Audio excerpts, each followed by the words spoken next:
Mapay nalot nga adlaw haton mga kasangkay. So adi nalot ang kaganapan ni Inday ngayon. Wala tayo mga laag for today's video. Kay naapod tayo mga laay mga buhaton dis kalibutan oy. Kaliban lang sa laglaag. So nakontrata tayo mga kasangkay ngayon para gumawa ng kaya-ayang mga gawain sa buhay. Sana all. Balitaw mga kasangkay, magkakat kita yanahin pattern kaya kailangan natin ni sugaron. Imbutang na nato ng tela nga nato ninihiyagin bagi sa nahagilid. Dapat nga niya mga kasangkay ato ni ighaf pero warin na lang ako nito hiya buwata kay may natin sinisiring nga mga teknik para kahit papaano dili kita magdurudublihin trabaho. Amo lang kasi ang paraan ni hiya mga kasangkay para anaton work is diri masyado kita himahasel. So syempre mga kasangkay pagkatapos na nato inihagin bagi sa nagilid ato na iniging katagilid-gilid para matanggal na ini nga mga excess nga mga tela. Nan syempre mga kasangkay, discrimination lah mga magkarit na mag-cutting hin pattern di diha tela. Sorry la, kay di proportionalit na tera. Amo bisyak ya akan ko, akon la ini, discarding malupit ta. Mali lang natin bukas magalawa, maging professional na tayo. Oy,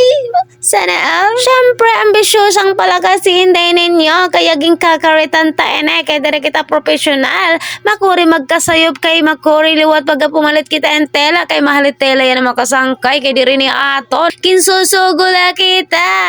Imbes makakwarta ka, ikaw pa nakwartahan. Hey! Yan syempre mga kasangkay, maram ka manit mga surugoon, bisan ano lat sugo.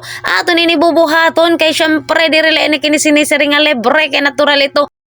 Habang buhay may pag-asa kaya pika-pika la kung unsay mga opportunity nga marabot sa atong kinabuhi ato na ning grabe sag unsa na lang basta kay pwede makwarta. Nan syempre mga kasangkay ako ninihaging gamitan balitawhin roller nga hataas kay pagbagis ko pagkat ko para ato ako ninihiya ma-maintain kay ako sigit lupad-lupad kitaan agud dita ako ni electric fan di daig baw. Nakikisabay ka manin taon nga adi ginaayos ta kay diri kita makaret.